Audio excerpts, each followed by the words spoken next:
I'm so very happy to be invited once again to be present with you to celebrate and commemorate the life and times of Mwalimu Julius Nyerere.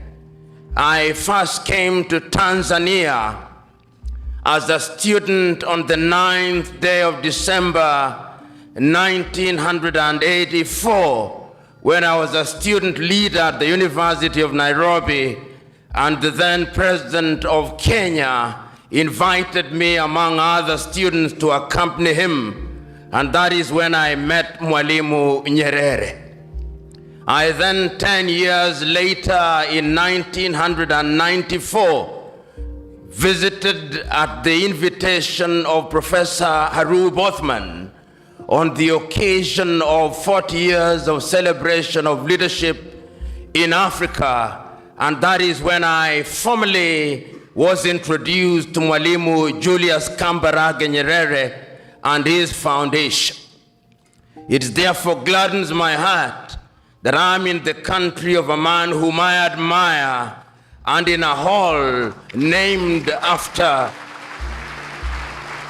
and in a hall that is named after another great African, the Osagyefo, Dr. Kwame Nkrumah.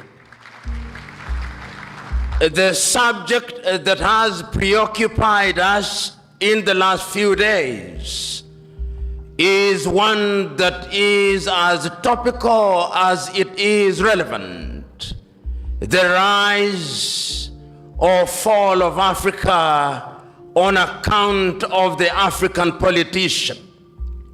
And in order to do justice to that subject and to remain faithful to my chosen subject, which is a call for hygiene in African politics, there is a sense in which one must take a historical journey, if only to appreciate the factors that animated Africans to seek to regain their independence from the colonial masters. Historians will remind us that we were first enslaved, that Africans were taken, and this we seldom say. The first civilization to take Africans out of this continent were the Arabs. And they took Africans from the eastern coast. And it's sad that in that part of the world, there are not many Africans who remained, because it was in the business of the Arab enslaver to castrate Africans. We never say that, but we must say it because it is historically significant. Then the Europeans came, the Portuguese came, the Spaniards came, the Germans came, the French came, the Belgians came. Africa became the hunting ground for the European colonizers, and we were the sport. We built, our ancestors built the United States of America. Our ancestors built Europe. And when slavery had lost its shine and sheen, the Europeans abolished it. But they replaced it with yet another pernicious enterprise: the colonization of Africa. The Europeans sat in Berlin, in Germany, in 1884, and they looked at the map of Africa and parceled it out. The British had their share, the Germans had their share, and Tanzania or Tanganyika was their share, as was Rwanda and Burundi. The Spaniards were Johnny-come-latelys in the arena, and they got little Equatorial Guinea and Southwest Africa. The French were here, the Portuguese were here, and we were colonized. This time round, they did not take us away. They came here, and they controlled us, And they told us, not in so many words, that we were children of a lesser God. And we were treated as if we were children of a lesser God. In fact, they told us that on the day of creation, we were merely hewers of wood and drawers of water. And if anybody were to doubt it, in 1948, it was more blatant when Hendrik Verwoerd instituted the apartheid regime in South Africa. But yet there is a sense in which the God that we worship never sleeps. The colonial enterprise ran its course, and the European tribes, the Europeans never called themselves tribes, they called them nations, were engaged in a war. First in 1918, the European tribes fought. And they had something called the League of Nations, which died. Then they fought again in 1945. And what is unique about the European nations is that when they are engaged in tribal wars, they call them world wars. So there was another war between 1945, 1939 and 1945, and after that, a new kid on the block, the United States of America, took the lead in saying that colonialism was something that was undesirable. But at that time, Africans were never quiet. Those who had been taken out had already started agitating. Many of us here will remember Marcus Garvey, of whom Bob Marley says, Garvey was a buffalo soldier in the heart of America. And many of us will remember W.E.B. Du Bois.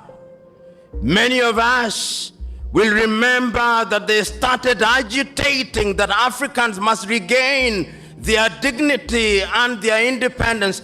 And indeed, in 1847, in Liberia, a small group of Africans were brought back in Monrovia, and Liberia became the first independent black nation in the continent of Africa.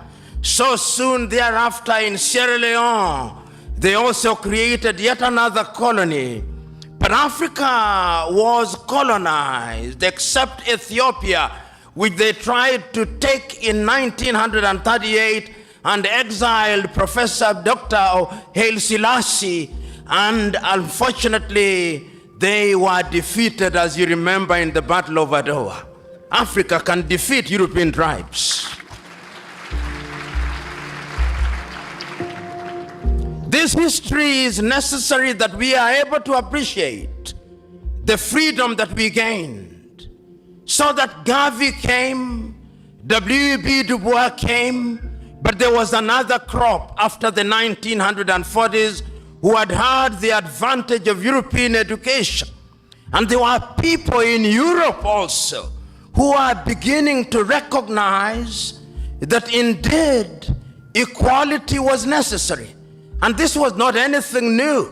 In 1776 in the United States of America, the American state sitting in Philadelphia in the United States of America declared unto themselves that all men are born equal, that they are endowed by their Creator with certain unalienable rights, that among those are life, liberty, and the pursuit of happiness.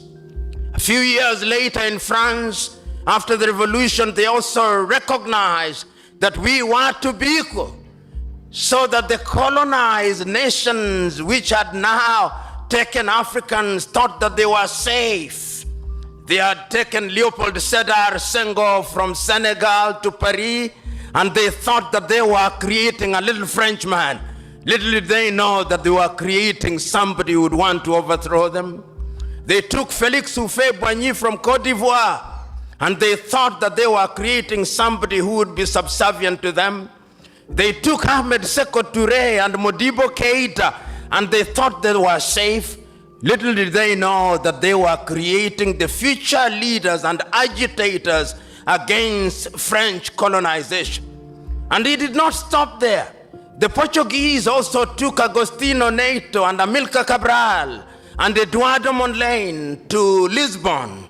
Little did they know that those individuals would be the catalyst that would be necessary in the process of decolonization. The British also had their fair share. They took others. They took Mwalimu Kambarage Nyerere, Hastings Kamuzu Banda, Kenneth David Kaunda, and many others to the United Kingdom, Jomo Kenyatta. Little did they know that those would be the individuals who sometimes later, and in Ghana, of course, they took the Osagyefo, Kwame Nkrumah, and in Nigeria, they took Dr. Nnamdi Azikiwe, Abubakar Tafawa Balewa, and Sir Ahmadu Bello, the Sultan of Sokoto. There is a sense, therefore, in which these individuals started recognizing that having been enslaved, having been colonized, we now had to liberate ourselves. And the agitation started. And Kwame Nkrumah and his Ghana acquired independence in 1957. And I still can hear Kwame Nkrumah through the vicissitudes of time saying in Accra, Ghana, that Ghana is free and will never be colonized again. But the freedom of Ghana means nothing if the rest of Africa is not free. I can hear Mwalimu Julius Kambarage Nyerere saying that he's prepared to delay the independence of Tanganyika so that Tanganyika, Kenya, Uganda would become independent at one time. Mwalimu could see the future with the exactitude of a Jewish prophet. Jomo Kenyatta and Obote could not. And therefore, we gained independence as separate states, and the story will be told shortly. So what do we see? The agitation, the demand by the people that we must be decolonized. And why is it that we were asking that we must be decolonized? Why is it that we were demanding that we must regain our independence?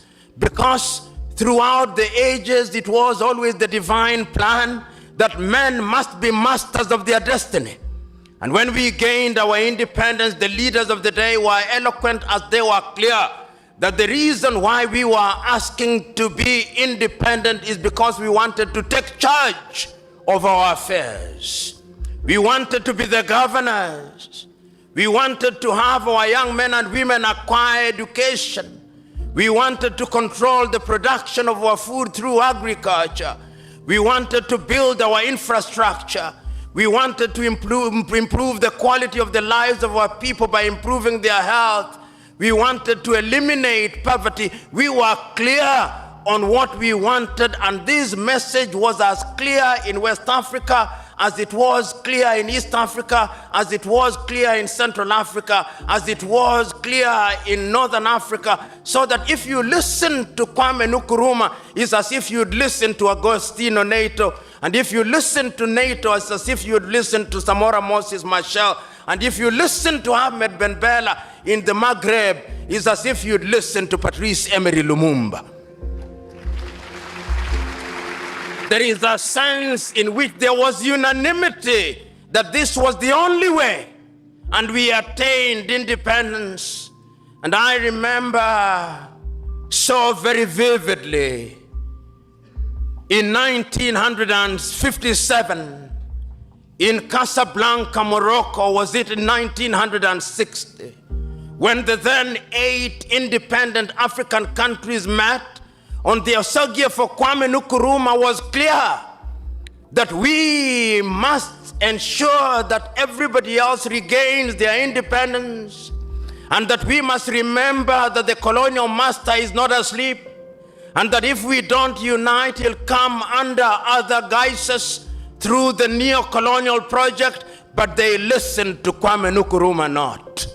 And even before they assembled in 1963, in the month of May in Addis Ababa, Ethiopia, no sooner had countries started attaining independence than the neo-colonial project started taking root. And in 1960, the first coup d'etat and assassination took place in Togo when Sylvanus Olympio was eliminated. 1 year later, Patrice Emery Lumumba was eliminated. So that in 1963, in the month of May, when 32 heads of states and government assembled in Addis Ababa, Ethiopia, there were several speeches, but 3 speeches stand out. Kwame Nkrumah's speech, Mwalimu Kambarage Nyerere's speech, and Emperor Haile Selassie's speech. Haile Selassie was the host, and his own inimitable style, he reminded the congregation who are present in Africa Hall in Addis Ababa, Ethiopia, that was a momentous occasion, and that the long-term health of Africa not only required but demanded that Africa must pull in the same direction, Haile Selassie said. And Mwalimu took the baton from Haile Selassie and repeated the same words, celebrating the fact that we were independent and we had the opportunity of determining in our affairs. But the greatest of the speeches was that of the Osagyefo Kwame Nkrumah. Kwame Nkrumah had a sense of urgency which everybody else did not have. He said, not in so many words, but in effect, that if we want to immunize ourselves from the diabolical machinations of the erstwhile colonial master, now turned neo-colonizer, we have to move here as one Africa, with the United States of Africa, with one army, with one currency, with one central bank, and with one nation. But they listened to him not. They had started getting used to the trappings of power. So what they came out with on that day in the month of May 1963 was a weak organization of African unity, the OAU, which many commentators were quick to describe in many ways and many times as the toothless bulldog. It was never a dog. It did not have teeth, but the effect of it is that it did not do very much. Some say it was a talking shop.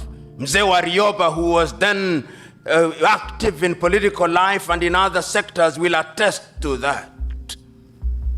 Yet later, we were to create another body, the African Union, and we'll have something to say about that. So we come out of Addis Ababa, Ethiopia in 1963, clear as to what we want to do. The African politician begins to emerge. We have them in different parts, but they begin to show characters that are totally inimical to our expectations.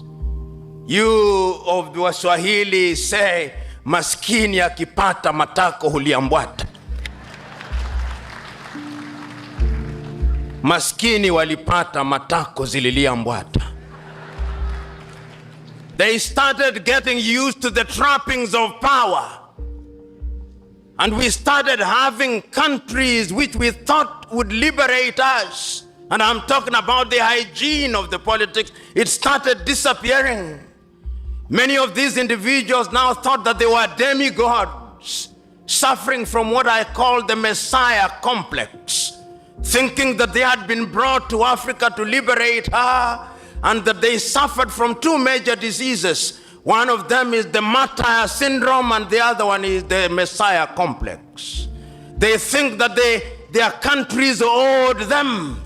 Africa started producing leaders that one cannot recognize. How many of you will forget Jean Bedel Bokassa of Central African Republic, that man who murdered little children in the streets because they did not buy uniform from his wife. That Shah Bedel Bokas. How many of you will forget Mobutu Sese Seko Kumbendu Wanzambanga, who changed his country's name and presided over a kleptocratic regime? The Democratic Republic of Congo is the richest resource country on earth. Conservatively, it is said that under her belly, she has minerals, which is equivalent to 34.1 trillion United States dollars. And yet today, it is one of the poorest nations on earth. It is the only nation on earth which on the day of the election has its president saying, we know we ought to have elections, but we have no money to hold elections. When you see a country which has as its official name the Democratic Republic of Congo, know that there is no democracy. In fact, I dare say that any country, two countries that I know insisting on having as a part of the official name the Democratic Republic of something are never democratic. The other one is Korea, the People's Democratic Republic of Korea. It's as if when you can't graduate to be a doctor, you go to the church and you ask to be baptized as Dr. Mwadime. But that is not the point. The point is that who can forget Mobutu Sese Seko? Who can forget Idi Amin of Uganda? Who can forget Mengistu Haile Mariam of Ethiopia? And one can go on and on, because hygiene had started disappearing from African politics. Our agriculture was beginning to suffer. European musicians who had a little sense of guilt came to perform in Africa, Bob Geldof, to free the Ethiopians out of hunger. There was no hygiene in our politics. We could not run our education systems. Our young men and women were going to India because the budgets meant for education were consumed by individuals whom we had entrusted with the task of presiding over it. Our health sectors were beginning to collapse. And as I've said before, the political leadership did not have any faith in those institutions. Typically, the typical African politician, perhaps not in Tanzania today, if they were sick, they had a cold, they would not go to Muhimbili, they would go to London. If they were Kenyan, they would not go to Kenyatta Hospital, they would run to the United Kingdom. Tragedy. No hygiene in our politics, because Africans had started engaging in theft. In fact, I used to say that African politicians were thieves. Then I went to Uganda and I was told that they are not thieves, they are looters. And when I went to Liberia last week, I was told they are not looters. I was told they are looters on an industrial scale.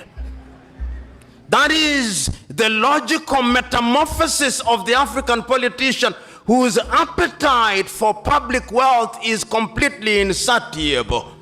Hygiene was disappearing from African politics, and we could see the effect of the disappearance of hygiene in African politics. But there was always the erstwhile colonial master to assist. Coup d'etats started visiting Africa. Modibo Keita in Mali was consumed. Nnamdi Azikiwe in Nigeria was consumed. The Osagie for Kwame Nkrumah was consumed. Apollo Milton Obote was consumed. Amilcar Cabral in Guinea-Bissau was consumed. Patrice Emery Lumumba was consumed. Coups were so frequent in Africa that Afro-pessimists were now hard to say that coups were as frequent as breakfast. But But even breakfast was not frequent on African tables. We could not feed ourselves because there was no hygiene in African politics. Your typical African politicians took the view that they had a divine mission to preside over their countries. They arrogated to themselves the monopoly of wisdom. If you listen to some of them, and I listen to the radio announcements announcing the activities of one leader of an African country, Habyarimana Juvenal, it would take 3 minutes to say the things that he had done. He was the leading farmer. He was the leading singer. He was the leading intellectual. He was the leading husband. And he was the leading everything. We had monsterized our leaders, and they became immune from any kind of advice. Meanwhile, the African was suffering. The African woman who thought that upon attainment of political independence, she would now deliver in a decent hospital was still the victim of a village midwife. The African woman was suffering. The African woman who thought that they would now get water in a tap in their homes was still running 5 kilometers away to get water. Meanwhile, our monster leaders were laundering their clothes in France and in Paris. The African woman who thought that they would go to Kariakoo market here in Dar es Salaam or Owino market in Kampala, Uganda, and get all the goodies could not get them because meanwhile, the Minister for Agriculture had agreed that bad seed be supplied, and meanwhile, we were getting mangoes from Europe. The African woman who thought that they could have food on the table could not have food on the table. We had killed all our sugar industries that we may have sugar from Brazil and Mexico. And the African youth was no different. The African youth who thought that upon realization of independence, there would be occasion for them to get employment was now being humiliated at the embassies of the United States of America as he struggled to get the almighty green card. The young African who thought that liberation would bring something new was now struggling at the United Kingdom embassy, filling a document that is 50 pages long, being asked who their great-great-grandfathers were and what enterprise they were engaged in. And they could not stop there. They went to the Australian embassy and to the French embassy, and the treatment was the same. The African youth was being treated like a leper, like a pariah, like a subhuman being. And they were asking, for what purpose did we gain this thing called independence? And those who are not humiliated in Gambia, in Nigeria, in Niger, were crossing the Red Sea, swimming across the Mediterranean to go to Italy so that they may be enslaved anew. Meanwhile, the African leader was busy looting from their countries and buying mansions in Paris and in London and in Florida, and driving private jets and helicopters and being addressed as their excellencies and honorables instead of being addressed properly as horribles.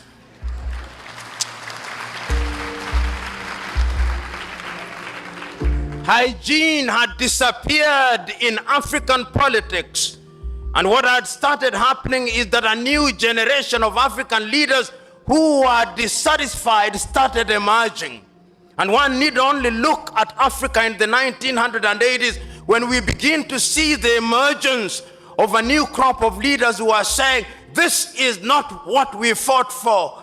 And I can remember so very vividly Ethiopia's Meles Zenawi in 1984 abandoning his medical studies and pursuing the Deg regime of Mengistu Haile Mariam, and he removed Haile Mariam. And there is a sense in which some hygiene has been reintroduced in Ethiopia. And I can remember here, God works in strange ways. Idi Amin made the mortal mistake of assuming that Tanzania and Mwalimu Julius Nyerere could be poked without consequence. He tried, and he died regretting it. And this became, indeed, many of you will remember that this University of Dar es Salaam became the finishing school of latter-day revolutionaries. John Garang de Mabior was here. Yoweri Kaguta Museveni was here. If they were not students, they passed through here because this was the mecca of political revolutionaries. Eduardo Mondlane was here. Samora Machel passed through here, if only for a few hours. Nelson Holisa Mandela passed through here. Sam Nujoma came through here. This was the baptism ground.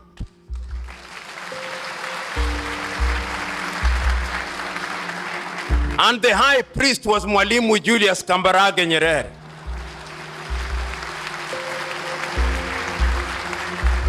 It was he who, in a manner of speaking, said, "With this water I thee baptize, that you may go out there and change your country." And Yoweri Kaguta Museveni went out into Uganda, and there is a sense, whether you like it or not, in which some hygiene was introduced in that country. There is a sense in which when Samora Moises Machel left this ground, he went to Mozambique, and there was a sense in which some hygiene was introduced in that country. There is a sense in which John Garang de Mabior left here, and some hygiene was beginning to be introduced in South Sudan. Right now, the story is a little different, but one can see that there was this new crop of leaders who recognized that indeed we had to do something about it. But ladies and gentlemen, what had happened over the years? Let us ask ourselves the fate of Africa. Why I say that there is a need for political hygiene. Africa today has 54 odd countries. And allow me to take you through a tour of Africa, if the moderator will be gracious enough to give me latitude. When you start from the Cape in South Africa, there is a great country which has given birth to great men. 1912, the first political party to be founded in Africa, the African National Congress of Sir Albert Lutuli. That party has given birth to the Mandelas, to the governing Mbekis, to the Reginald Oliver Tambo. There was great pain during the apartheid regime, but wisdom prevailed upon President de Klerk. And in 1994, we created what was called a rainbow nation. Mandela had his honeymoon. Then came Governor Mbeki, or Thabo Mbeki, the son of Governor Mbeki. Then came Jacob Zuma. I do not know where Jacob is taking South Africa. But from where I am, there is need for hygiene in South Africa, because that is a great country, and that is the anchor of Southern Africa.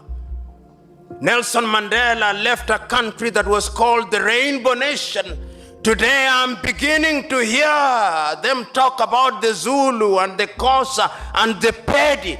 It is your own Mwalimu Julius Kambarage Nyerere who says, katika karne ya 21 mnasema tupande basi la makabila, hiyo ni ujinga na upumbavu.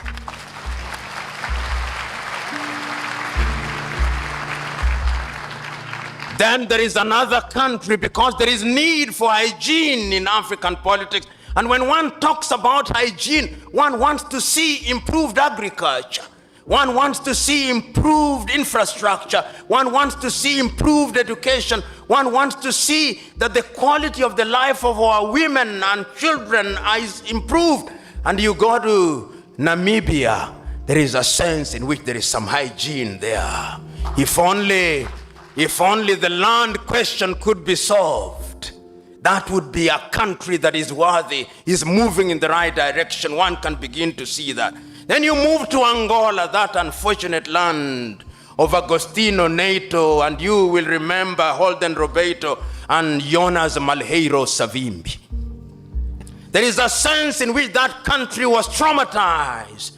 I'm happy to note that President Dos Santos now says he's going to retire in 2018. My only concern is that he is sick now and he is seeking treatment in Madrid, Spain. Why don't they have a good hospital in Luanda, Angola? After you've been a president for 20 years, you are going to another civilization to treat you. There is a sense in which there was lack of hygiene. Then you go to Botswana, that great country. 1966, Botswana was a backwater country with nothing but courtesy of an individual who knew that hygiene depended and required that you improve the quality of people's lives. Sir Serese Khama. And you know, when you have hygiene, even the politics becomes hygienic. And you realize that politics is not a life and death issue. That politics is a question of the competition of ideas. I've just read a Tanzanian newspaper here which I thought was very insightful. Siasa ni kupambanisha hoja sio vioja. And there is beauty in that. And Nyerere put it even better in much more eloquent Kiswahili than I can master. He said, kwanza tutambue ya kwamba ikulu ni mahali patakatifu. But I'm still talking about Botswana, Serese Khama, Ketumile Masire, Festus Mohai, and Ian Khama. They now know that politics is not life and death. That is a country where there is hygiene. For those who are Afro-pessimists, who think that nothing is happening in Africa, something is happening. They are monsters, but they are also angels. But did they not exist like that even in the heavens? Lucifer alongside Michael and Gabriel? It would appear that as it is in heaven, so it is on earth. And if you go to Mozambique, you can also begin to see that there is a problem there, but there is an attempt at hygiene. You go to Zambia, that is another country, Kenneth David Kaunda. On the day that he left office, Kenneth David Kaunda had only $8,000 in his account. If you ask your typical African Tanzanian counselor today, before Magufuli came in, that was pocket change.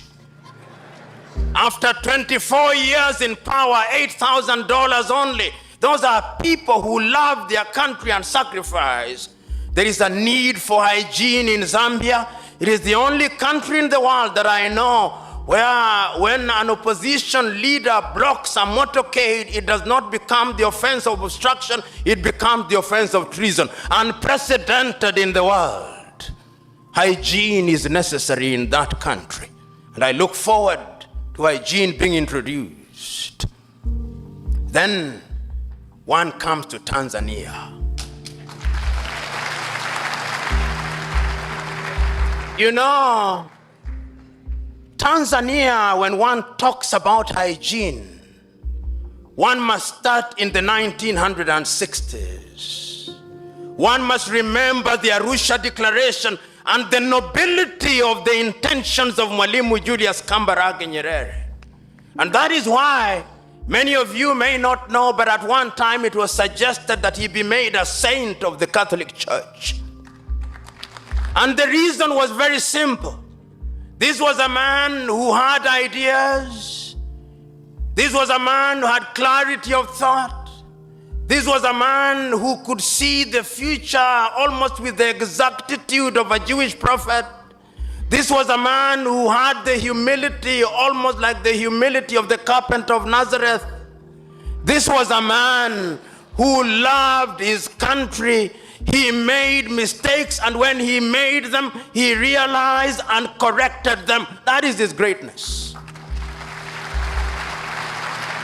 Is it not Saint Just who said that nobody can rule guiltlessly?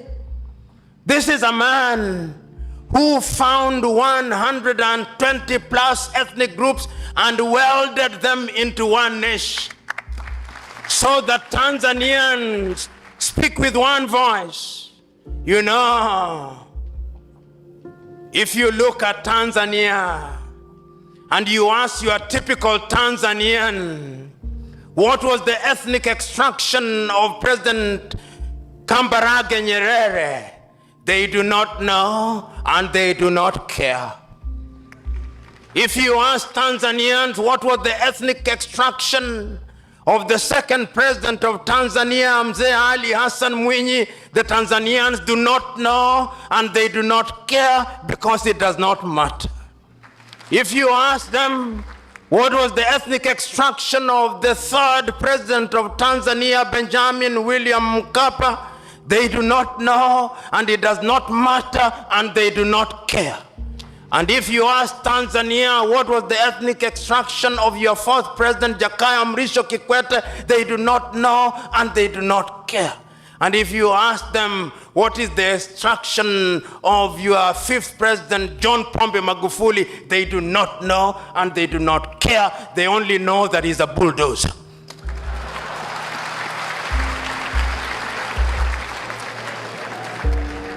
But you go to my country, Kenya, God save my country. God save my country.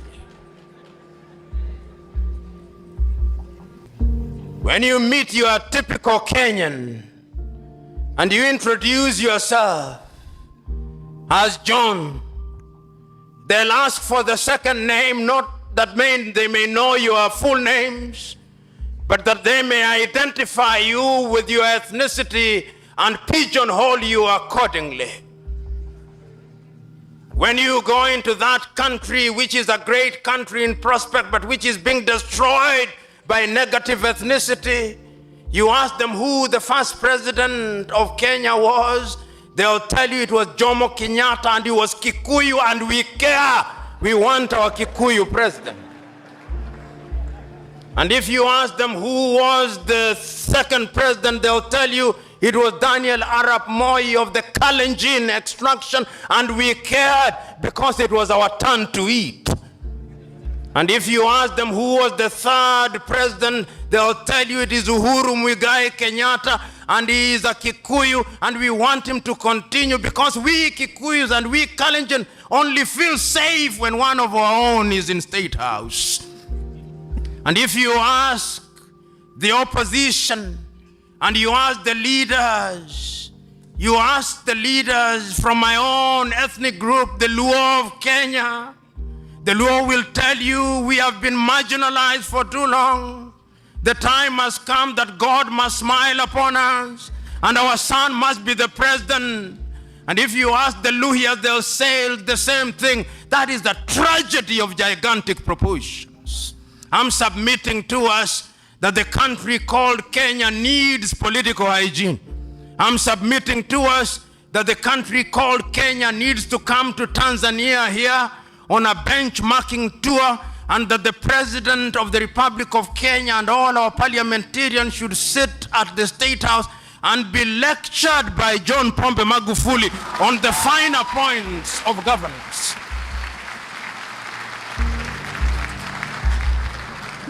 Of course, Mzee Warioba will be there, and other stalwarts will be there. Salim Ahmed Salim will be there. Great Tanzanians will be there. And Nyerere will remind us, katika karne ya 21 tupande basi ya makabila, ujinga na upumbavu, because it can destroy a nation. there is need for political hygiene in Kenya. Right now in Nigeria, the Igbos want to secede, and they are being warned by the Yorubas and the Northerners. There is need for political hygiene. But let me also say one of the things that relates to hygiene. Aside from negative ethnicity, there is another thing that has killed Africa and taken away political hygiene: corruption. You know, it would appear that we of the Negroid blood relate very poorly with this thing called money. Money is a useful facility that enables you to do things with ease. But if you allow money to control you and you begin to adore money and you acquire appetite for money, then you are in trouble. And I want to submit to us that Africa is the only continent in the world where upon appointment into political office or upon ascending to the political office, it's as if you have won a lottery ticket to sudden wealth. In Africa, when you are appointed a minister, even the newspapers will say if you are appointed to the Ministry of Finance, he's been appointed to the lucrative Ministry of Finance. If you are appointed to the Ministry of Agriculture or Mining, they say you've been appointed to the lucrative Ministry of Mining. But when you are appointed to the Minister of Culture, they say you've been appointed to the lean Ministry of Culture. In other words, there is a sense in which institutions in Africa appear to believe that he who gets into public office has a license to be a thief. And if you look at many African countries, many African leaders cannot account for their wealth. They have stripped their countries naked. You know, when I look at some of the great leaders of Africa, some who will not be remembered so very fondly by history, I regret. Robert Gabriel Mugabe of Zimbabwe. Nyinyi wa Swahili mnasema wali wa kushiba huonekana kwenye sinia. In 1980s, when Mugabe took power, it was said of him that he had the largest number of degrees of any leader in the world, and he had degrees. It was said that he was a passionate revolutionary, and he was a passionate revolutionary. It was said that he had liberated Rhodesia, renamed Zimbabwe into a great country, and for the first 10 years he did a good job. Then something happened. Different commentators have different ways of saying.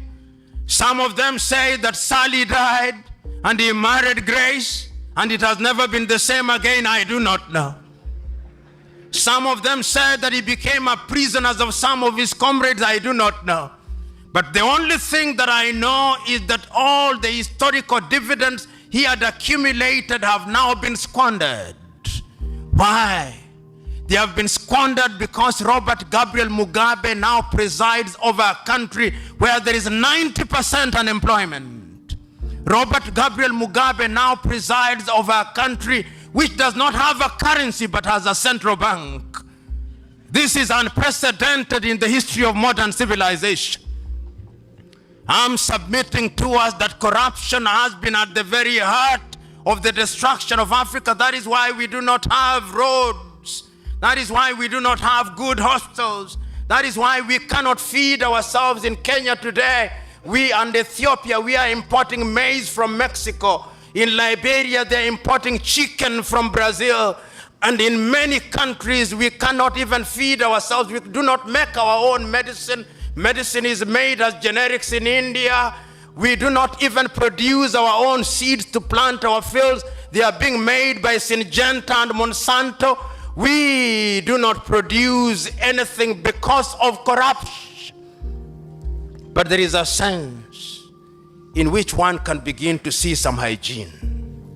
There is a sense when I arrived here in Dar es Salaam and I look at the newspapers and I see a white gentleman having flown into Tanzania in a private jet from the company called Acacia, goes into State House in Dar es Salaam and literally almost saying, mea culpa, mea culpa, mea maxima culpa.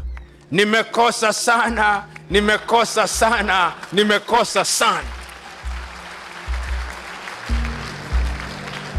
And President John Pombe Magufuli, as if he was a Catholic father, saying, nimekusikia mwanangu, nimekusikia mwanangu.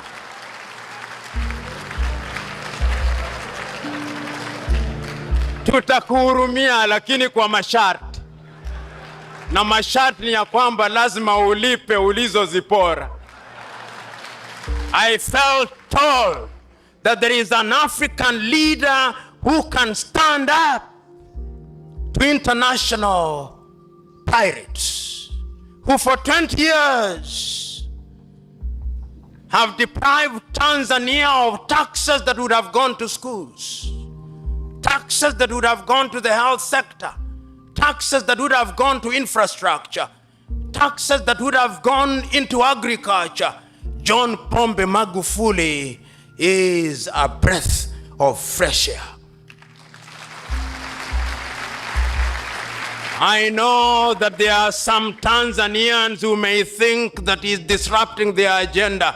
John Pombe Magufuli disrupt their agenda. For if you come into a country and you find a patient suffering from cancer, you've got to subject them to chemotherapy. And when you administer chemotherapy, the hair will fall out a little. There will be some pain. That pain is necessary because there is no gain without pain. I'm not a Jewish prophet nor related to one. I'm not a member of CCM. But if John Pombe Magufuli continues on this trajectory and has a second term, in the next 10 years, Tanzania will be one of the largest economies in this country.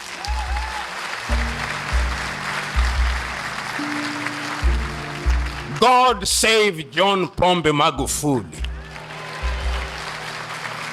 You know, I was reading a tweet and some American is saying, bring us John Pombe Magufuli. And I was in Kenya and I said at one time that we need to Magulify Kenya. In other words, there is a sense in which a new English word can be found, the Magufulification of Africa. In fact, I dare say that even my own paper, instead of calling it a call for hygiene in African politics, I would say the Magufulification of Africa, and I would still be right. But the whites say that one swallow does not make a summer. There are other good examples in Africa of the beginning of the introduction of political hygiene. Ian Nkrumah in Botswana. Ian Nkrumah in Botswana, it is said that a minister in his government went to him and said, I've been named in a scandal, Your Excellency, help me. He told him, there is nothing that I can do. The individual went to his rural home. The following day, it is reported that he had committed suicide. I'm not a sadist, nor do I intend to be one, but if there are such individuals, I want more suicides. Ian Nkrumah is yet another breath of fresh air. Paul Kagame of Rwanda, 1994, the United Nations turned away the Rwandese within 100 days. Anything between 800,000 and 1 million Tutsis and moderate Hutus were killed even in churches. Then there came a tall, lanky man, Paul Kagame, and his comrades in arms. I was there 2 days ago, and one of the best drives out of any airport in the world is to be found in Kigali, in Rwanda. And you can see, so that those who thought that Africans cannot do it, our color is innocent. The Negroid, the dark color is innocent. It is not in our DNA. No. What happens is that there are some within our ranks who are errant, who must be punished. One can go on and on, but even my own good friend Yoweri Kaguta Museveni found a dilapidated Uganda. And even if you say that Yoweri has now stayed a little longer, there is a sense in which history will remember him fondly. One can go on and on, but one must also remember that lunch must be served. And if one remembers that lunch must be served, one must also remember that there is the law of diminishing returns. And one must also remember that one must now grow to their conclusion, even as they are talking about a call for political hygiene. So I'm submitting to us this morning that Africa can be great and Africa must be great. But Africa will only be great if we Africans do that which is good and right. The great Indian nationalist Chakravarti Rajagopalachari said that when politics stumbles, the country pays. So the first thing that we must do is to introduce hygiene in our politics. And now that I'm in Tanzania, the first thing that we must do is to magulify our politics. I know that there is a Kiswahili saying, mgema kisifiwa tembo litia maji, and I'm conscious that one of the names of President Magufuli is Pombe. But I have no doubt that President Magufuli will remain on the right course. As you say here in Tanzania, atabaki kwenye njia kuu hata chepua. I'm suggesting to us that we introduce hygiene in our politics, which means, and Mzee Warriaba will remember when we were talking about the Constitution, Africans must begin looking at their Constitution, and there must be constitutions which address the African environment. You know, there was a time after the fall of the Berlin Wall when European powers from London, Paris, Madrid, and Washington told us that democracy is equals to multi-party politics. Democracy equals to this. I now hold the view that while plurality is a good thing, a constitutional review gives us an opportunity to come up with homegrown solutions. Mzee Warriaba, I'm happy that we did not have the Constitution when we thought we would have it. You now have had the advantage of seeing our Kenyan Constitution, which I think now has created an environment that makes governance very difficult. You, when you make a constitution, make a better constitution than we did. I'm submitting to us that we must now look at our constitution as the primary governance document in order to ensure that we create hygiene in our politics. First of all, there is a sense in which the electorate must also be educated. Democracy presupposes that the electorate is mature and the electorate knows what it wants. You know, 3 days ago, an individual from my ethnic group called me and he told me this. This time round we are taking it.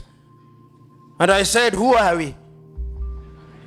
And he told me, don't you know? I knew what he was saying, of course. And immediately I told him, never, ever appeal to my ethnic sensibilities. I did not go to school that I vote individuals because they come from my ethnic group. Tell me their agenda on health, their agenda on agriculture, so that if I vote for them, it should just be coincidental that we come from the same ethnic extraction. I'm submitting to us that even you, the electorate, when you are called upon to vote Vote right. I remember in 2007 when I attempted to seek a parliamentary seat and I had a 10-point agenda with sera zangu. The people said, sisi hatutaki sera, tunataka karo. Then I told them subsequently that how is it, and I repeat it again here, you have been given an opportunity to elect. You elect a hyena to take care of goats, and then when the goats have been eaten, you wonder why. I'm submitting to us that one of the ways is having a new constitutional dispensation. The other thing that we must do beyond the institution, beyond the constitution, is to have institutions.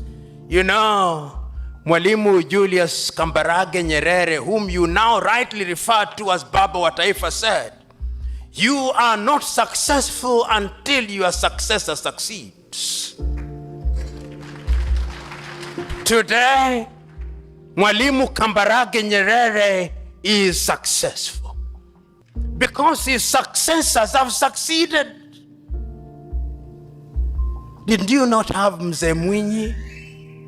Did you not have Benjamin William Mkapa? Did you not have Jakaya Mrisho Kikwete? Did you not have John Pombe Magufuli, who have seen and said, we must protect the sitting presidents? In order to preserve the nation, sometimes memories must be selective. I remember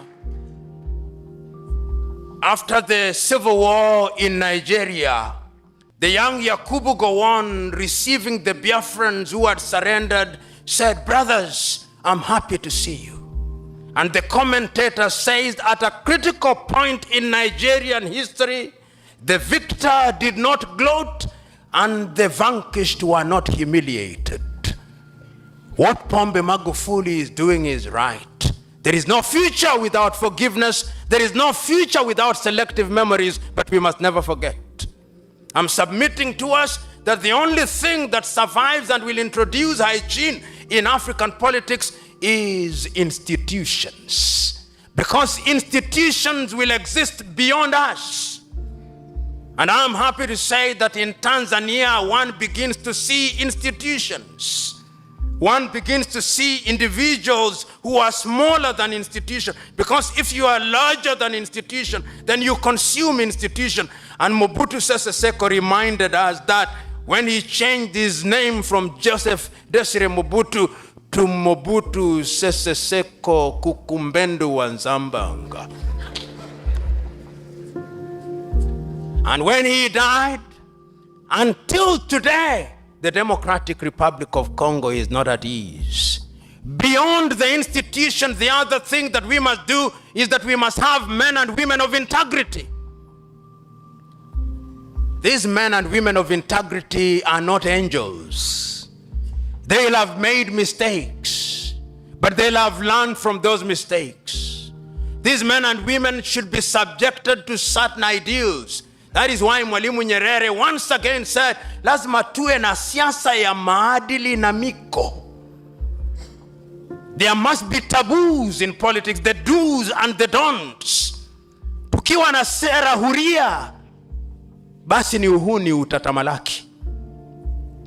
I'm submitting to us that we must have integrity in order to inject hygiene in Kenya, in African politics. I'm submitting to us the fourth thing, that the other thing that we must do is that we must de-ethnicize our politics. And I'm saying, it doesn't mean that you reject your being a Sukuma or a Mhaya or a Luo or a Kamba. Celebrate all those. But remember that in order to produce melodious music, you play the white of the piano and the black of the piano, and lo and behold, there is symphony, and there is harmony, and there is joy. I'm submitting to us that in order to introduce hygiene in our politics, the quality of the lives of the people must be improved. The gross national happiness index must improve, not the gross domestic product. I'm submitting to us that the misery index must go down. In other words, young Tanzanians and young Africans must have the opportunity to realize their potential. They must not go out to be humiliated. You know, today, and if there is any Chinese in the assembly, forgive me, because the Chinese are an amazing people. 30 years ago, China was a third world country. Then they made a decision, and China will never be the same again. I want to submit to you, all of you who are in this assembly, 99% of the things that you have are from China. If it is your phone, even if it is iPhone, it is assembled in China. Everything we have is from China. China has become the factory of the world. They know what they want and they are going for it. I'm submitting to us that if we are to produce hygiene in African politics, we must know what we want. Nyerere used to say, wakati mwingine wa Afrika tunabaki tunashangaa na kuduatu. Wachina hawa. I'm submitting to us that China knows what it wants, and Africa must now ask herself, what does she want for her women? What does she want for her young men and women? And I have no doubt that we have the wherewithal to find out what we want. I'm submitting to us that we must also introduce equality and inclusivity. Our women must be given their pride of place. And I must say, you know, somebody said something with which I agreed terribly 2 days ago. Why must it be that when we are dealing with our women and our youth, we must create for them a microfinance? Why? For how long will our women be in micro enterprises? Why can't our women be involved in mega enterprises? I'm submitting to us that we must mainstream our women, because 52% of the population cannot be left in the periphery. And I'm saying that when you include everybody, when everybody is at the dinner table, then everybody will be happy. Because the last time I checked, I used to think that there were two ways of being at the dinner table of civilization. And I used to say that at the dinner table of civilization, you can be present as a waiter or a diner. But 2 days ago, somebody told me, no, that you can also be the food to be eaten. So Africans, choose you now. What role you want to play at the dinner table? Do you want to be the food to be eaten? Do you want to be the waiter to be waiting upon the diner? Or you want to be the diner? Africans have been food for too long. Africans have been waiters for too long. This is the time to be diners at the dinner table of democracy. I'm submitting to us that we are not children of a lesser God. I'm saying that there is a tide in the affairs of man which, taken on a crest, leads to great fortunes. But if you miss them, it leads to great miseries. Shakespeare was right. Chinua Achebe was right. If you want and you seek, you will never fail to find. Difficulties may and indeed will exist, but it's through overcoming them that we grow stronger. And I'm submitting to us that we have the ability to do that. And to the young Africans, Chinua Achebe posed the question, where are the young suckers that will grow when the old banana dies? Are you those young suckers that will grow when the old bananas who are seated here die? Because the future of Africa is in your hands. Young Chinese are coming here, teaching us how to read Mandarin. Are we teaching them Kiswahili? Young Chinese are coming here working 7 days a week. Are you working 7 days a week? You artists, kuku can vaa raizoni, but beyond varing raizoni, the kuku must land and liberate Africa. You young Africans, why are you going to Europe and America? You young Africans, why are you celebrating Manchester United, not younger? You young Africans, why don't you have Sande Manara and Gibson Sembuli recreated rather than Cristiano Ronaldo and Lionel Messi? You young Africans, why are you celebrating Julio Iglesias? Why are you not celebrating Farida Karoli? Why are you not remembering Baraka Munshe Maruka, solo in his national? I'm submitting to us that in order to have political hygiene, we must also have self-esteem.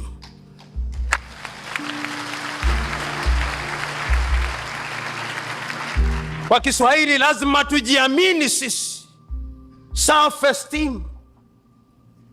Once we have self-esteem, that we know that we are equal and that God in his divine wisdom decided the God that I worship is a God of diversity. He looks at a white man and a white woman, he says, behold, a great creation. And he turns to the Arab, the brown Arab, and says, oh, what a good brown creation.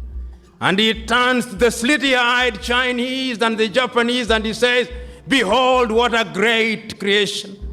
And he turns to the Negroid and says, I perfected it here. What a perfect turn.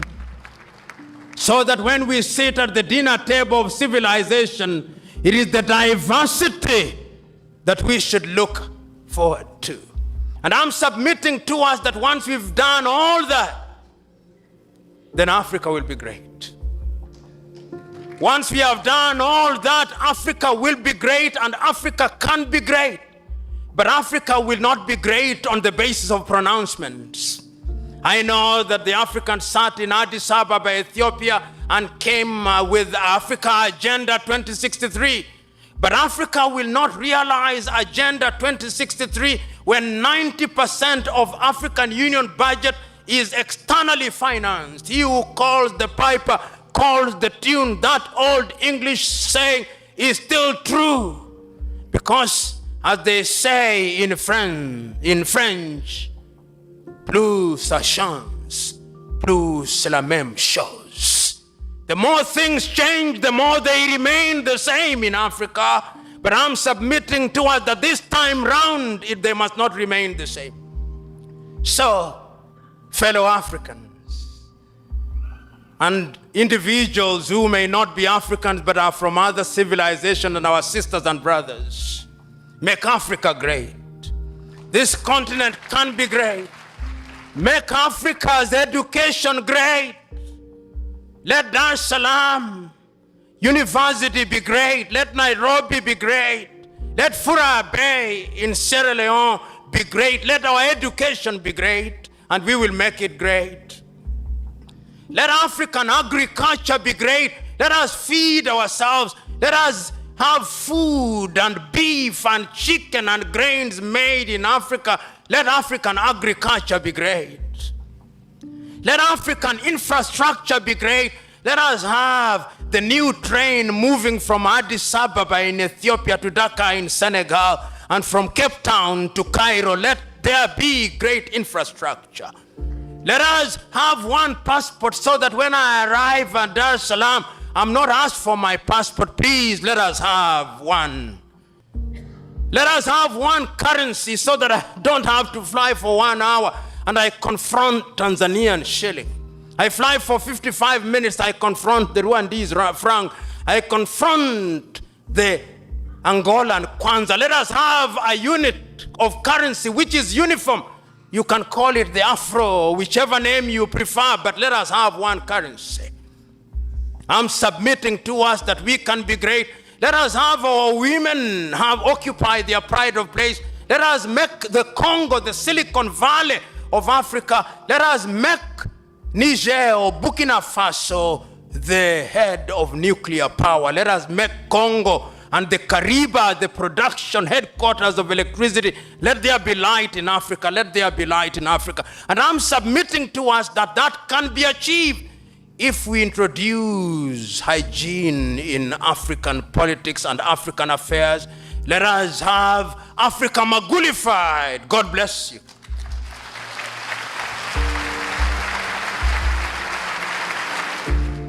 Naitwa Niki wa Pili, ni msanii wa rap.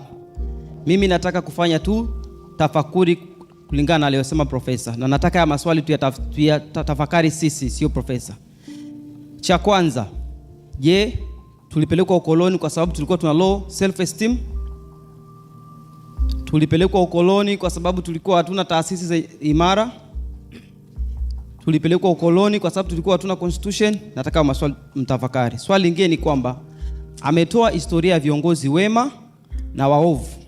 Je, swali ni swala la tabia ya mtu mwenyewe kuwa mlafi, kwamba kina Nyerere walikuwa na tabia nzuri na wakina Idi Amin kwa tabia mbovu, au ni swala la mfumo linamplace kiongozi kuplay role fulani ya ufisadi na mfumo wenyewe wa kifisadi? Swali lingine, tumesikia kina Nkrumah waliondolewa, kina Sankara, kina Lumumba. Kwa nini? Sio kwa sababu walikuwa kwa serikalini wanakataa kula rushwa. Waliondolewa kwa sababu walikuwa wanataka kuvunja mfumo wa kinyonyaji wa uchumi. Tusipoteze hiyo point. Kwa hiyo ukombozi wetu ni kubadilisha kiongozi, tusubiri aje kiongozi mwema, au ni kubadilisha mfumo wenyewe mzima? Tunasema tutengeneze katiba. Katiba ni mchakato wa kirasimu, ni mchakato wa tabaka gani? Tabaka gani litahozi mazungumzo ya katiba na litawakilisha interest ya kina nani? Tunasema tutengeneze taasisi. Taasisi katika fikra zipi? Kwa sababu hiyo lugha ya taasisi inaongelewa na wakubwa wa World Bank wote wanaongea. Au taasisi katika lugha ya Mwalimu ya kusema vijiji ndio vituo vya demokrasia, vituo vya maendeleo, au vituo vya mamlaka? Je, tatizo ni rushwa au ni mfumo mzima? Kwa mfano mimi nagombea ubunge, natafuta hela za kampeni kuwa mbunge. Chama kinagombea urais, natafuta hela za kampeni kuchukua madaraka. Hizo hela wanapata kwa nani? Wanapokuja kupata mamlaka, hiyo mikataba wanaenda kufanya kwa nani? Kwa hiyo kumbe huo mfumo wenyewe wa demokrasia ni tool, ni chombo cha kufanikisha huo mfumo mzima wa unyonyaji ufanye kazi. Kwa hiyo profesa ameongea vizuri sana, lakini kwangu mimi nasema ukombozi wa Afrika hautaletwa na Mesaya, Masi. Hata ukiwasoma kina Mwalimu, kina Cabral, kina Sankara, waliogopa sana hiyo dhana ya umasi ambao sisi wote tunaiabudu. Leo tumejaa kwa sababu anakuja Profesa Lumumba. Ni dhana ya umasi. Hakuna wakulima hapa wamekuja kutoa mada. Hao ndio wanaishi umaskini kila siku. Hakuna wakonda, hakuna wapiga debe. Kuna hiyo hierarchy ya kuhodhi maarifa. Sisi wasomi ndio tutaongea. Wale wanyonge tumewaacha. Kwa hiyo kwangu mimi nataka kukazia kwamba mapinduzi pekee ambayo yataikomboa Afrika kwanza ni kuvunja huo mfumo mzima wa uchumi na kubadilisha mfumo kama Mwalimu alivyotaka kubadilisha mfumo. Turudishe nguvu kwa wananchi. Tukumbuke mapinduzi ya Afrika yalipigwa na wananchi, lakini viongozi walipokuja kuyashika na kukaa kwenye mikutano waliwalagai na kuwauza wananchi. Tunatengeneza taasisi, lakini Mwalimu alisema taasisi za demokrasia. Kwa sababu nzako ni taasisi lakini ni chombo cha ubepari. Kwa hiyo kwangu mimi naungana na profesa kwamba tumeona viongozi wachafu, lakini mfumo unawapa fursa za kuwa wachafu. Kwa hiyo lazima tuelewe mfumo mzima unafanyaje kazi na tools zake ni zipi. Mimi naogopa sana hizo lugha za taasisi, equality, kwa sababu wakoloni ni lugha zao hizo. Katiba na kila kitu. Kwa mimi narudi kwa sababu ilimfanya Sankara akawawa Hani wa South Africa, akawawa Lipumba kwa sababu walitaka kubadili mfumo wa kiuchumi. Na ni lazima uanze na dira kubwa kama Mwalimu alibadilisha elimu, alibadilisha siasa na kila kitu kutengeneza mfumo mpya. Kama ambavyo wazungu walivyotoka kwenye ukabaila kwenda kwenye ubepari, waliua mfumo mzima wa ubepari. Kwa hiyo kama tunataka turudi, lazima tuue mfumo mzima wa unyonyaji na tools zake zote. Tutengeneze mfumo mpya ndio tutaweza kutoka. Lakini hizo lugha za katiba na nini, hizo ni lugha za warasimu. Asante sana. I'm Dr. Wale Okedino, a former member of the parliament from Nigeria. And I have two questions for you. When you are making your beautiful presentation, you condemned President Mugabe for staying too long. But you are partial to Museveni and Paul Kagame. Are you trying to tell us that we can allow a little extension of office for our leaders? Or how do we do this? Thank you. Thank you. I am Dr. Camillus Kasala of the Eastern Africa Statistical Training Center.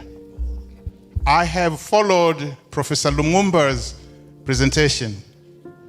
I would like to submit to us that this, what I'm going to say, will be the summary of his presentation, very short. There is no hygiene in African politics because of what I call the not always vicious circle. This circle begins with what is logical in African politics is not always practical. What is practical is not always right. What is right is not always ethical. What is ethical is not always desired. And what is desired takes us back to what is not always logical. Now, what is the hygiene? Mwalimu Nyerere avoided what I call temptations of 5 Ps. And I would like the young people here to listen very, very carefully, because the world today is everywhere broadcasting these 5P temptations. Please, future African leaders, the young people, avoid the first P. Avoid being the victim of the first P. The first P is power. Avoid being the victim of the second P, property. Avoid being the victim of the third P, prestige. Avoid being the victim of the fourth P, popularity. And avoid being the victim of the last P, pomposity. Waswahili wanaita mbwe mbwe. Mziepuke hizo zote. Asante sana. Thank you very much. I believe I can answer from here. Let me start with the last question that you posed. And as I grow older, I hold the view that my answers do not necessarily represent the truth. This is my view of the issues. Opposition in modern day Africa is very reasoned.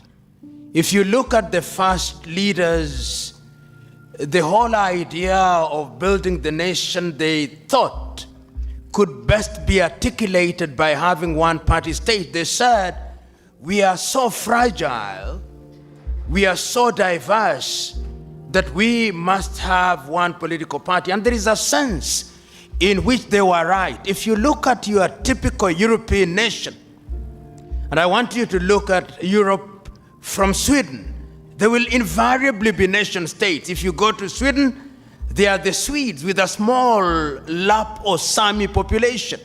And you'll find they have a small parliament for them. If you go to Norway, you'll discover they are Norwegians, almost 99%. If you go to Finland, the bulk of them are the Finns with a small Swedish population. If you go to Denmark, they are the Danes. If you go to the Netherlands, they are the Dutch. If you go to Spain, where there are a multiplicity of ethnicities, then there are problems. You have a problem, you remember, during the reign of General Franco of the Basque country, even up till now, the Catalans, the Galicians. So there is a sense in which Europe, in fact, I dare say, Africa handles diversity better than Europe does.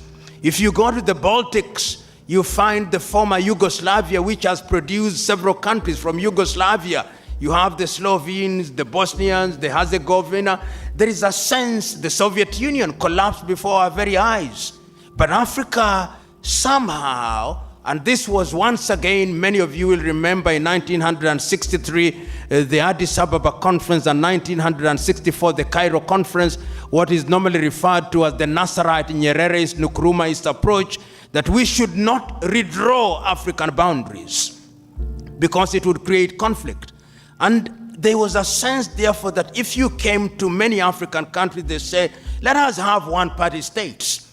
And many of the party states, the states or the parties that took over power were revolutionary parties. They were freedom-fighting parties.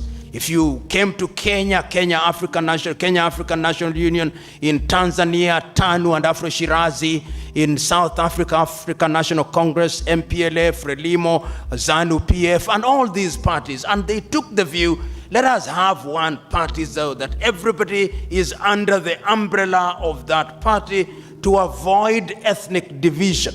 And one may quarrel about that particular approach, but if you look at it, there was merit in it.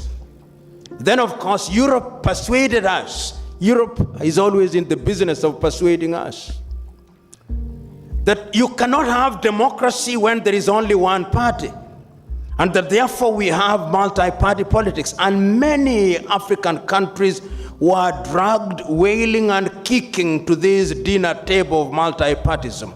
Nyerere was one of the cleverer ones. He did it before everybody did it and said, let us admit it. And you had NCCR, Mageuzi, Chadema, and all those parties. But the net effect is that the African politician is a very conflicted individual. Because on the one hand, he has culture and tradition defining how he behaves.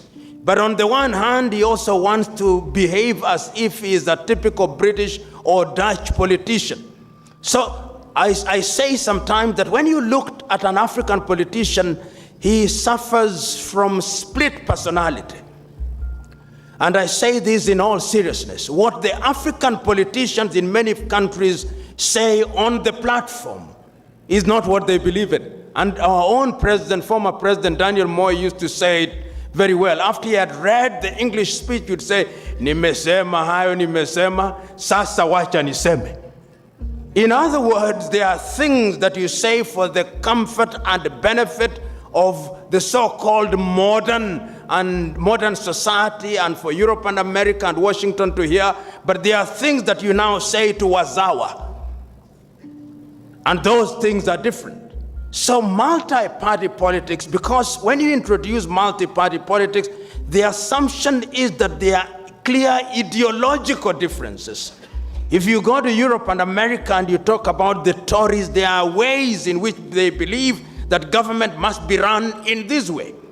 You go to the United States of America, there are sense in which the Republicans have a way in which they think government should be run. If you go to different countries, but if you come to Tanzania, what is it that Chadema wants to do that is different from CCM? What is it that NCCR Mageuzi wants to do that is different from CCM? If you look at them, the difference is possibly 1%. If you go to Kenya, where we have 63 political parties, if you ask these individuals, what do you want to do? They'll tell you, we hold the view. They'll not tell you in so many words. I'm the one who normally says it on national television.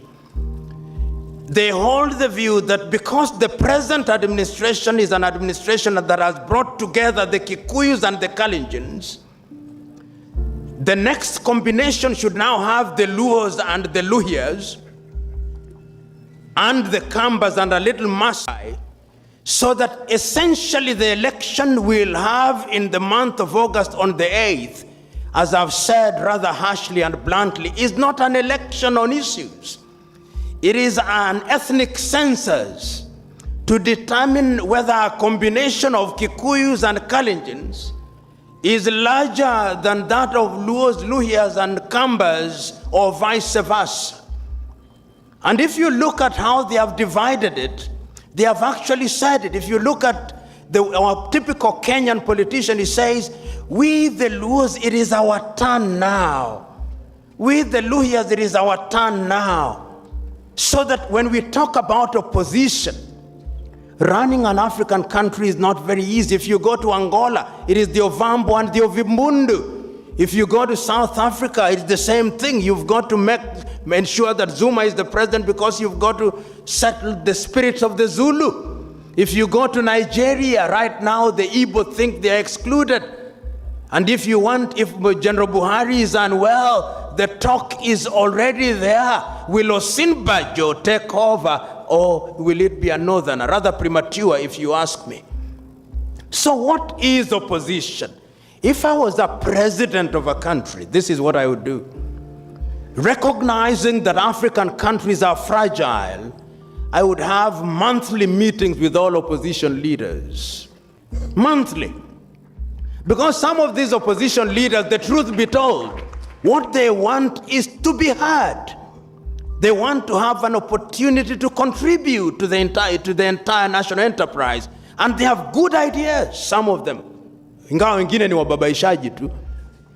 But in many ways, they have good ideas. And I think that there is a sense, if you look at an article that has been written by Mwalimu Nyerere a while ago, it says, if you read more, you become more enlightened.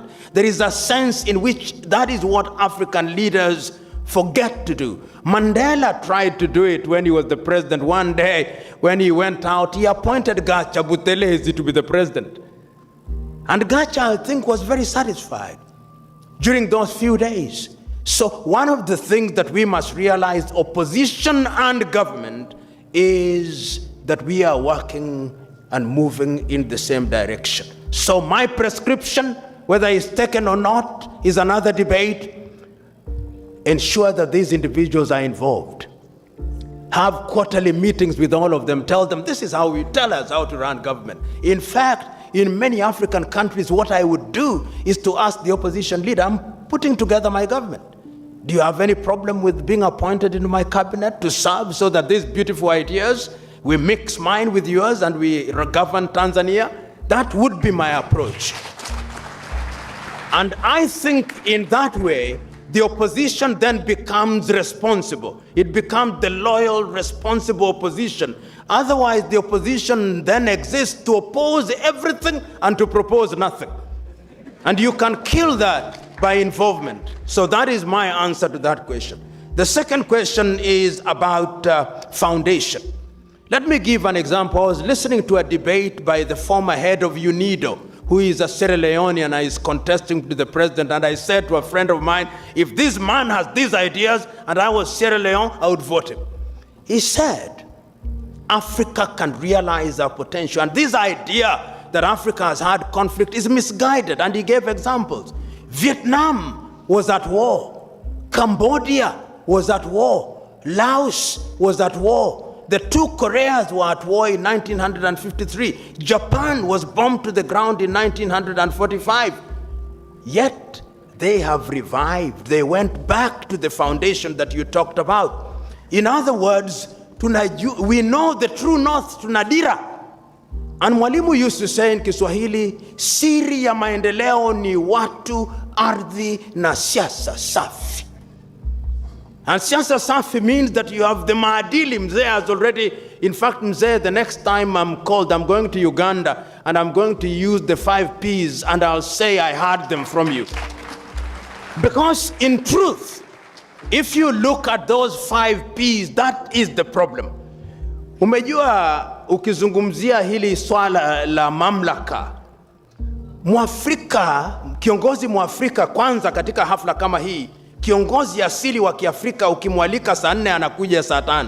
Na yuko tu katika mkahawa anapiga simu, je, wametulia hapo? Wametulia kabisa. Basi wakisha tulia anaambiwa wametulia, sasa anakuja na mbwembwe na ving'ora. Na mikia wanyama pia wanatingisha hivi. They think that that is what will make them important. That is power ambayo unaizungumzia.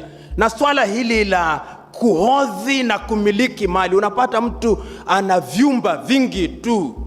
Na umejua kilichoko katika kuhodhi mali huku ni kama kunywa maji ya chumvi. Kadri unavyokunywa ndivyo unavyotaka zaidi. Haisitiri. Mtu ana nyumba nyingi tu 40 katika Dar es Salaam. Nilisoma hivi karibuni, mmoja wa TAKUKURU alipatikana na nyumba nyingi tu. Mtu kama huyo ni kitu kipi anakitaka huyo? Mtu ana magari 20, amemwandika mtu kila asubuhi anaviwasha tu, hata havitumii. Sio ni upwamu huo? Ni ulafi tu, si uroho, si ulafi, ni upwamu, ni unguruwe huo. Na ndiye anaizungumzia. Na swala la tatu ambao mzee amelizungumzia ni swala hili kwa Kiingereza anakiita prestige. Ndio maana Mwalimu alisema siku za awali, tuna mzee Warioba atakumbuka, sote tuwe ndugu. Wakati alipofariki mzee Nyerere, sasa Watanzania wabunge wakasema, si Wakenya wanajiita waheshimiwa, sasa na sisi pia tuitwe waheshimiwa. Hata mtu akigombea tu, punde tu anapotangaza anagombea, sasa anasema lazima mimi mheshimiwa. Na akijitambulisha anasema mimi ni mheshimiwa fulani. Nani wewe? Sisi ndio tunakutambua kama mheshimiwa. Na jambo la tano ulilolizungumzia ni swala la umaarufu. Mtu atafanya kila kitu, atawaita wakina mama wanengwaji, wanengwe, atawaita vijana, atawakodi vijana vibarua na magenge la vibarua waje wacheze dansi na waite majina ya kiajabu ajabu. Hilo ni jambo ambalo linamfanya Mwafrika anakuwa na uungu fulani. Na hilo ni jambo ambalo unaona katika hivi alipojingatua kutoka mamlakani waziri mkuu wa Uingereza, siku ya pili anaabiri gari. Hivi sasa ukija katika mataifa mengi tu, nyinyi njooni Kenya muone, tuna watu ambao tunawaita magavana 47. Nikiana nyumbani kwetu barabara hakuna magari, unamuona mtu na bendera na magari 10. Sema sasa, nani anakutisha huku nyumbani kwenu? Mbwembwe na ving'ora tu. Unaona mtu amelindwa na askari 50 na zaidi. Sasa nasema, ikiwa wewe umechaguliwa na wananchi, kwa nini unawaogopa wao? Unalindwa kutoka kwa wanyama gani hawa? Wanyama waliokuchagua. Na vitu kama hivyo ndivyo vinavyochangia mdororo wa kisiasa na mdororo wa kiuchumi. Kwa kuwa kukidhi vitu kama hivyo inatugharimu sisi walipaji ushuru. Na hivyo ndivyo vitu, mnakumbuka mzee Warioba, utakumbuka siku zile za awali Mwalimu akakataa, akasema katika Ikulu ni kubwa mno, nipeni nyumba ndogo tu Msasani. Mtu ana nyumba iliyo na vyumba 20 kwa mwaka, hata hajatembelea moja, lakini ni jambo ambalo akiwa kwenye baa na simua anasema umeliona jengo langu la kifahari. Si ni ujinga tu? Kwa hivyo kuna umuhimu wa viongozi kujinasua kutoka katika minyororo ya utumwa, jinsi alivyosema 3 P's mzee, na ni jambo ambalo ni la busara isiyo na kifani. Nakubaliana na msanii mwenzangu ya kwamba lazima tuhoji swala hili la mfumo. Umejua sisi sote watu ambao ni tishio na hatari katika Afrika ni sisi tulioenda shuleni. Sisi kwa kwanza, fikra zetu ni za kufugwa, na zimefugwa katika misingi ya kigeni. Na Waafrika fikra zetu zinafugwa na jamii mbalimbali. Ukiwa tulitawaliwa na Waingereza, kwanza kabisa walikuja wakatubadilisha majina. Umejua jambo la kwanza, hata Mungu alipokuwa anataka kubadilisha, ukiwa Abraham anakuita Abraham, ukiwa Sarai anakuita Sara. Sasa sisi kwanza kabisa, ukiwa Mkristo, wewe ukiwa jina lako ni Nyakulinga, wanakuambia lazima uwe John, ndio jina lako la Kikristo. Ukisha kuwa John, ukienda shuleni unaambiwa Kihaya ni lugha duni, sasa elewa Kiingereza. Na mifumo sasa, ukiangalia katika taasisi nyingi tu, kinachofanyika ni ya kwamba ni fikra hizo za kufugwa. Wewe tuangalie, niligusia swala hili la Wachina. Kwa nini Wachina, sijui kama katika chuo kikuu cha Dar es Salaam kuna taasisi ya Confucius. Wana maono ya ajabu hawa. Katika kila chuo cha Afrika kuna taasisi ya Confucius, kwa kuwa kile ambacho wanataka kufanya ni kutupa fikra za Kichina. Na hivi sasa sisi ambao tumeenda shuleni, ukimuuliza mwanako sasa ni lugha gani unataka kusoma, kwanza ilikuwa ni Kiingereza, Kifaransa na Kijerumani, sasa ni Kichina. Na katika siku za usoni sote tutakuwa Wachina wadogo wadogo. Hata tukienda kubatizwa utasikia mtu anasema mimi ni Deng Xiaoping Nyakulinga.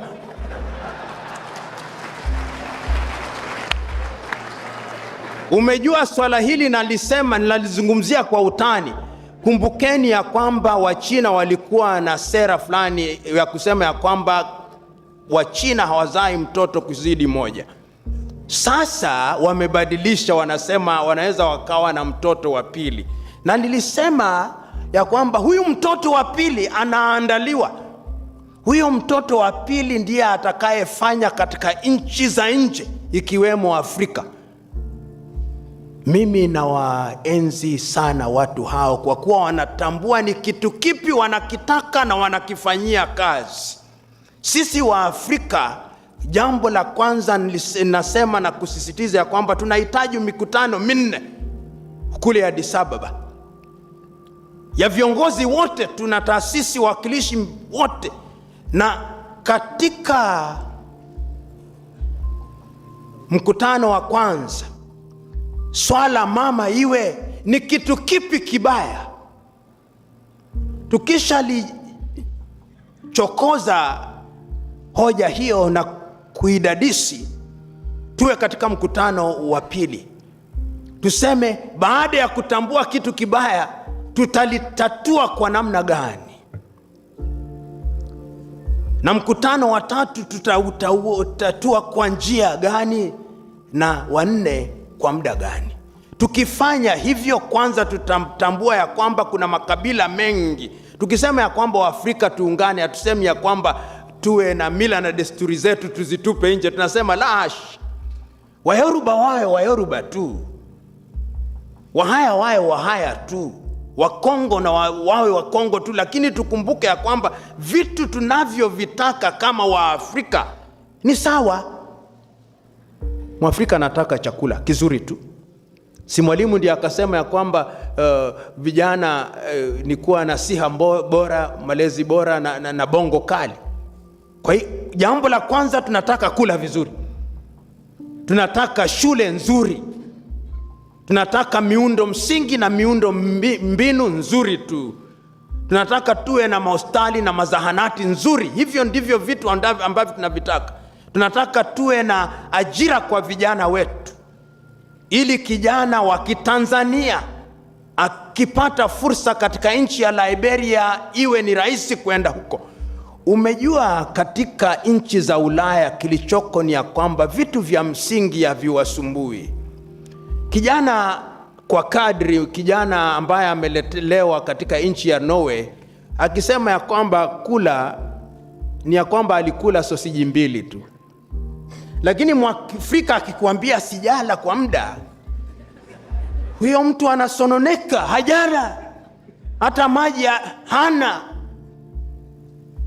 Na ninakubali ya kwamba vitu hivyo vitashughulikiwa tukiwa na taasisi ambazo zinalenga mila na desturi. Mwalimu Nyerere kasema ya kwamba wacha Waingereza na Waamerika waende katika sayari za mbali, sisi wa Tanzania na Waafrika tufikishe maji ya bomba kwenye miji.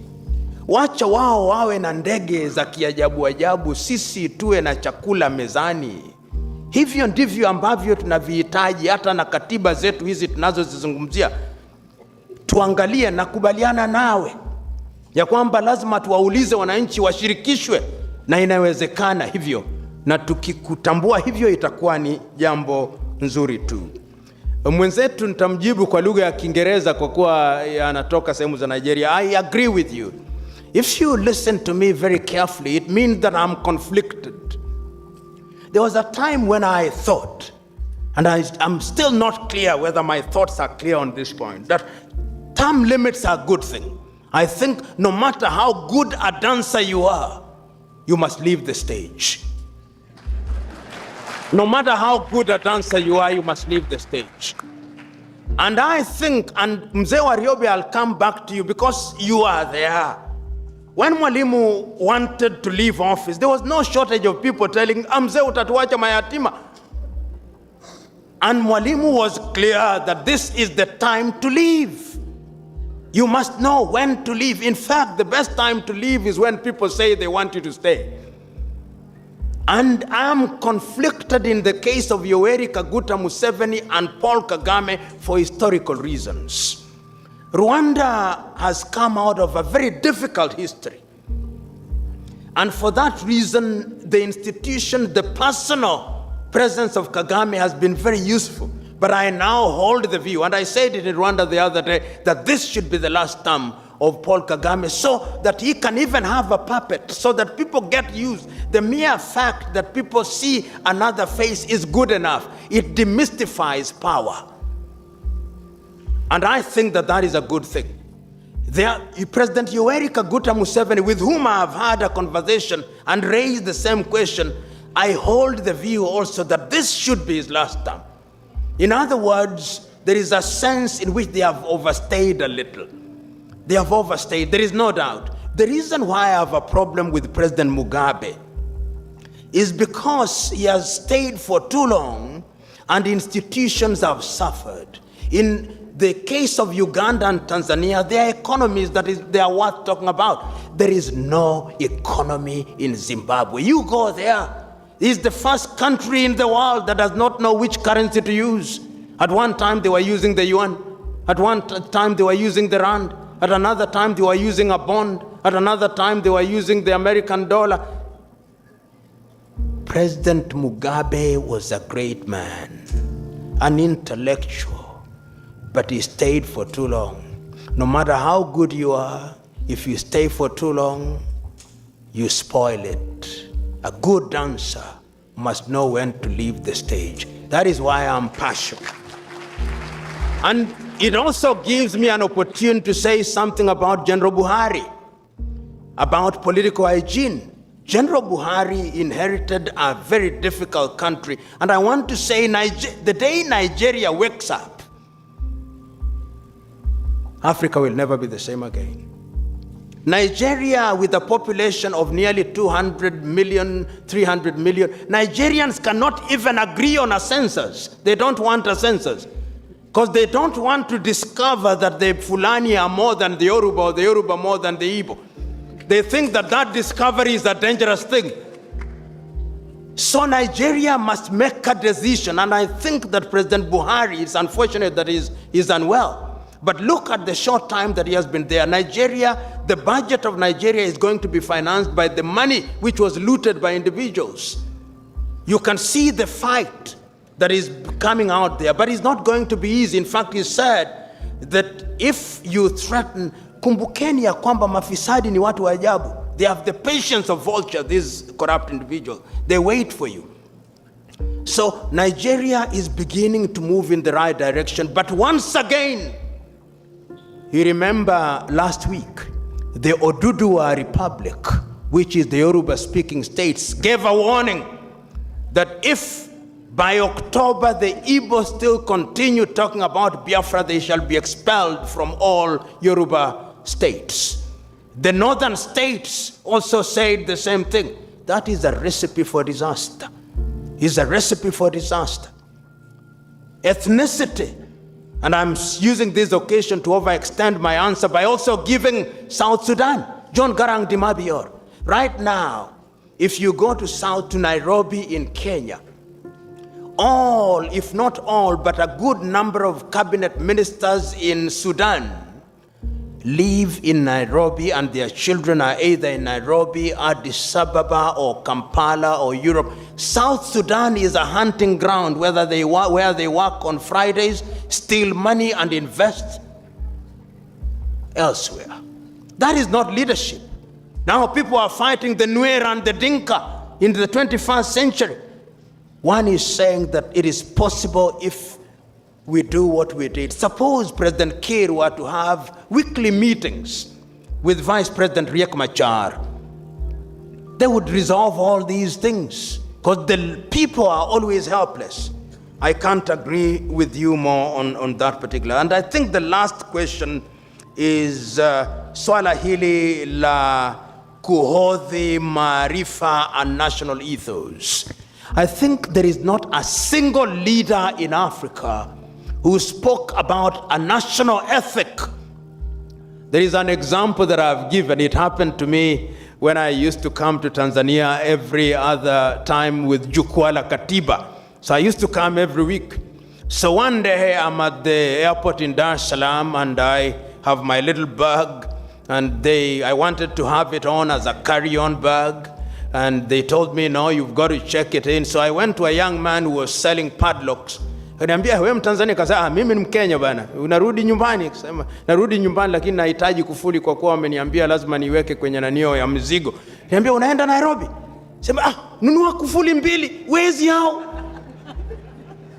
And you know, I keep on telling that because the attitude of the average Tanzanian about Kenya ni ya kwamba ni mwizi. And I asked Tanzanians, Kenyans, what do you think about Tanzanians? They say they are polite and too slow. But it's better to be polite and too slow rather than to be a mwizi. So that is the perception that we created, and it was created because Nyerere had ethos. One day I'm in Tanzania, and a young girl, I asked for a soda, Coca-Cola. Sema, dada, naomba unipe Coca-Cola. She came back 10 minutes later with Sprite. Kamwambia, na sasa dada, si niliomba Coca-Cola. Sema, si soda, ni soda too. I just laughed and took the soda. And the moral of my story is that when you come to hospitality, Kenya is number 1. A hotel industry, we do very well. But I was so amazed by the politeness with which, if it was said, the Kenyan would say, we kunywa soda wewe. The difference is Nyerere created a national ethic and ethos. Your typical Kenya will say, nataka maji. Mtanzania asema, ndugu naomba maji. Sometimes we joke that even the Tanzanian policeman, when we want to arrest you, say, naomba nikutie nguvuni. How can you omba tutia mtu nguvuni? Unamtia nguvuni.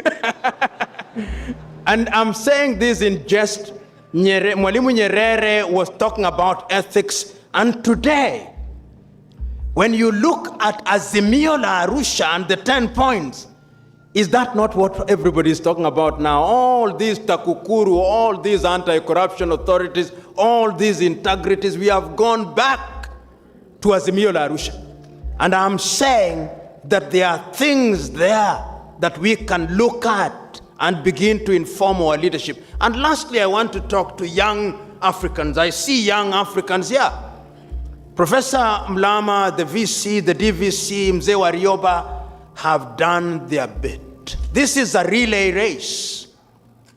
The question is, and I know that there are Christians here, if you look at the Bible, there is a man called Simon. When he had been told that Christ has been born, he said, now I can die, because I know Christ has been born. Can this generation say that of you? That now they can die? Can we leave Tanzania in your hands? Will it be safe? Or you will want to make it the 52nd state of the United States? That is the question. And even those of you who are from the Muslims, many Muslims here will know the great hadith writings of Abu Huraira. When the Prophet had been poisoned and he was dying, the comfort of the Prophet is that he had his Sahabas. You who are here, are these your Sahabas? Will they sell us to Europe and America? The question is yours. Choose you now. The Chinese have chosen. They are coming here, and they will be here. There is a phone that I acquired recently called the Techno. In the next 5 years, out of every 10 phones, 9 will be Techno. China knows what it wants. We are 1.3 3 billion. Do we know what we want sisi wa Afrika? Au in the words of Nyerere, tunabaki kushangaa na kudua tu. I know it can't be done. When I listen to you, who is an artist, and I know you are either below 30 or below 35, I was refreshed. The former president of Sierra Leone, whom I did not like for many things, but I liked him for one thing, he said that in Africa, a journalist with a pen in his hand is like a warrior with an AK-47. He can use it to protect or to destroy. Africa is a fragile continent. What Europe and America can withstand, having gone through different decades of civilization and civil wars, sometimes the multi-ethnic African communities cannot survive. The artists in Africa must be a lot more careful. You must use the tweets a lot more carefully. You must use the Facebook a lot more carefully. You must use all those mediums a lot more carefully. Because in recent history, we have seen the radio being used to cause genocide in Rwanda. So you, the artist, remember what Shakespeare said. Oh, you giant, oh, you lion, you have the powers of a giant, but use it carefully. Because he who is powerful must know how to use the power. So you African artists, you must choose what to say and what not to say. In other words, without compromising your freedom, you must choose what to say. Just like when you are reporting a death, when you are telling me that my father is dead, you don't come and say, mzee wako, yule hayuko tena, amekufa. No, you come to me and say it differently. And I conclude with this example. There are two ways, those of you who are Christians, of passing an information. There is the way of John the Baptist. John the Baptist was shouting to Herodias, oh, you adulterer. And ultimately he was arrested, and Salome asked for his head. And that is the end of the story. But there was another prophet in the Bible called Nathan. He went to David and told David, oh, King David, there is a man in your kingdom who is very poor. He has only 2 goats. And there is another one with a lot of goats. But this one with a lot of goats he has taken from the man who has only 1. And David said, who is this man that he may be punished? And Nathan said, King, that man is you. You must make a decision on how to say things. The only young man whom I would have loved, please, to ask a question is that young man who raised his hand throughout and was never recognized. So, yes. Okay, karibu. Thank you so much, Professor. My name is Joram Kumbi. I come from ALF, Africa Youth Leadership Forum, and I've been in Kenya attending the National Prayer Breakfast 4th time, meeting the President of Kenya, Uhuru Kenyatta. So my question is to you, what have made you special, and what moves you forward as a professor? Because I want to become like you. You have said life is a relay race, handling the baton to the next generation. And if you allow me, because you are the true son of Africa, I have a gift for you, a map of Africa. And thank you for painting our hearts green. Thank I have you. a gift for you, Professor, if you allow me to Please. give you. I didn't know he had a gift for me, so